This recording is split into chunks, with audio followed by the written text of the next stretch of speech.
അസ്സലാമു അലൈക്കും വറഹ്മത്തുള്ളാഹി വബറകാതുഹു. 5ാം ക്ലാസ് തജ്വീദുൽ ഖുർആൻ പരീക്ഷയുടെ 2025 ക്വസ്റ്റ്യൻ പേപ്പർ പരിശോധിക്കുകയാണ്. സെഷൻ 1, ശരിയുത്തരത്തിൻ്റെ കോളത്തിൽ ടിക്ക് അടയാളപ്പെടുത്തുക. ചോദ്യം 1, സാക്കിനായ നൂനിനെ ഇദ്ഗാമും ബിഗുന്ന ചെയ്തതിന് ഉദാഹരണം. ഓപ്ഷൻസ്: ഫമിൻ നഫ്സക യൗമഇദിൻ നാഇമ മിൻ സ്വൽസ്വാലിൻ. ശരിയുത്തരം ഫമിൻ നഫ്സക. ചോദ്യം 2, ഹംസിൻ്റെ അക്ഷരങ്ങൾ. ഓപ്ഷൻസ്: 8, 19, 10. ശരിയുത്തരം 10. ചോദ്യം 3, അൽ മദ്ദുൽ ലാസിമിന് ഉദാഹരണം. ഓപ്ഷൻസ്: ഖൂ അൻഫുസകും, അത്വാമ്മ, സൂ. ശരിയുത്തരം അത്വാമ്മ. ചോദ്യം 4, ഇസ്തിഅലാഇൻ്റെ അക്ഷരത്തിൽപ്പെട്ടതാണ്. ഓപ്ഷൻസ്: സ്വാദ്, ഹാ, ഫാ. ശരിയുത്തരം സ്വാദ്. ചോദ്യം 5, അജിദ് ഖത്തിൻ ബക്കത്ത്. ഓപ്ഷൻസ്: രഖ്വ്, ഷിദ്ദത്ത്, ഹംസ്. ശരിയുത്തരം ഷിദ്ദത്ത്. ചോദ്യം 6, 3 അലിഫിൻ്റെ ഖദർ നീട്ടൽ നിർബന്ധം. ഓപ്ഷൻസ്: അൽ മദ്ദുൽ മുത്തസിൽ, അൽ മദ്ദുൽ ആരിദ്, അൽ മദ്ദുൽ ലാസിം. ശരിയുത്തരം അൽ മദ്ദുൽ ലാസിം. 1ാം സെഷൻ പൂർത്തിയായി 2ാം സെഷനിലേക്ക് പ്രവേശിക്കുകയാണ്. ചേരുംപടി ചേർക്കുക. ചോദ്യം 7, നാവിൻ്റെ അരികും മേലെ അണപ്പല്ലുകളും. ഉത്തരം ഡി, ലോദ്. ചോദ്യം 8, 2 ചുണ്ടുകൾ. ശരിയുത്തരം എ, ബ. ചോദ്യം 9, നാവിൻ്റെ മുരടും മേലെ അണ്ണാക്കും. ഉത്തരം ഇ, ഖ. ചോദ്യം 10, താഴെ ചുണ്ടും മേലെ മുമ്പല്ലുകളുടെ തലയും. ഉത്തരം സി, ഫ. ചോദ്യം 11, നാവിൻ്റെ തലയും മേലെ മുൻപല്ലുകളുടെ മുരടും. ഉത്തരം ബി, തോ. 2ാം സെഷനും പൂർത്തിയായി 3ാം സെഷനിലേക്ക് പ്രവേശിക്കുകയാണ്. വിട്ട ഭാഗം പൂരിപ്പിക്കുക. ചോദ്യം 12, ഹർഫുകൾ ഉച്ചരിക്കുമ്പോൾ ഉണ്ടാകുന്ന വിവിധ ശബ്ദരൂപങ്ങൾക്ക് ഡാഷ് എന്ന് പറയുന്നു. ഉത്തരം സിഫത്ത്. ചോദ്യം 13, മർസ്വദ് എന്നതിലെ റായിനെ ഡാഷ് ചെയ്യണം. ഉത്തരം തഫ്ഖീം. ചോദ്യം 14, ഗുന്നത്തിൻ്റെ സന്ദർഭങ്ങളിൽ മീമിൻ്റെയും നൂനിൻ്റെയും മഖ്റജ് ഡാഷ് ആണ്. ഉത്തരം തരിമൂക്ക്. ചോദ്യം 15, ഫമൻ സഖുലത്ത് എന്നതിലെ സാക്കിനായ നൂനിനെ ഡാഷ് ചെയ്ത് ഓതണം. ഉത്തരം ഇഖ്ഫാ. ചോദ്യം 16, അക്ഷരങ്ങൾ ഉച്ചരിക്കുമ്പോൾ നാവിൻ്റെ മുരട് അണ്ണാക്കിലേക്ക് താഴുന്നതുകൊണ്ട് ഡാഷ് ഉണ്ടാകുന്നു. ഉത്തരം തർക്കീക്ക്. ചോദ്യം 17, മദ്ദുല്ലീൻ 3 അലിഫിൻ്റെ ഖദർ നീട്ടാമെങ്കിലും ഡാഷ് അലിഫിൻ്റെ ഖദറായി ചുരുക്കലാണ് നല്ലത്. ഉത്തരം ഒരു അലിഫിൻ്റെ ഖദറായി ചുരുക്കലാണ് നല്ലത്.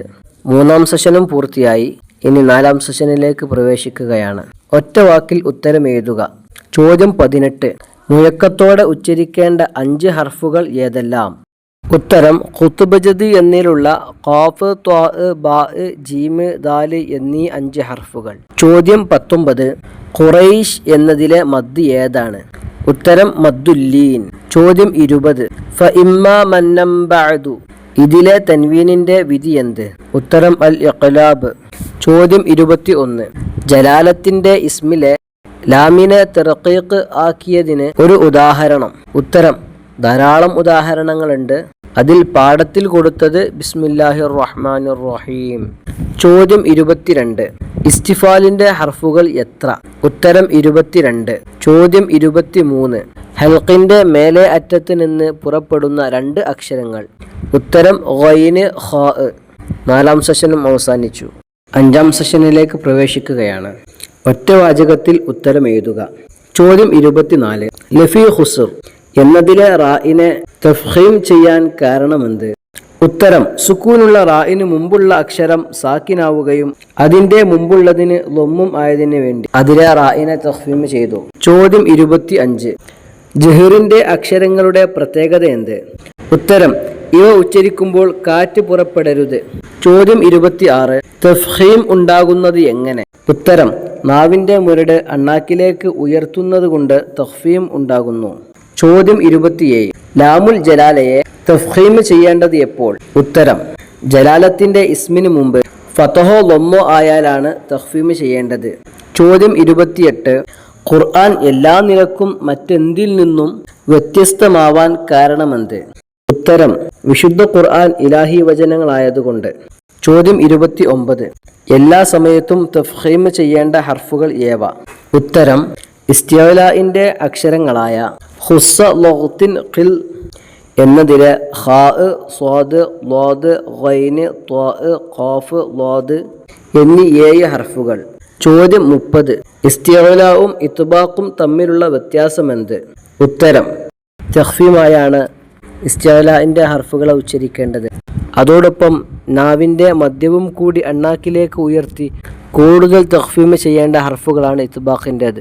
ചോദ്യം 31. തൻവീനിനെ ഇദ്ഗാമും ബിഗുന്ന ചെയ്തതിന് 2 ഉദാഹരണങ്ങൾ എഴുതുക.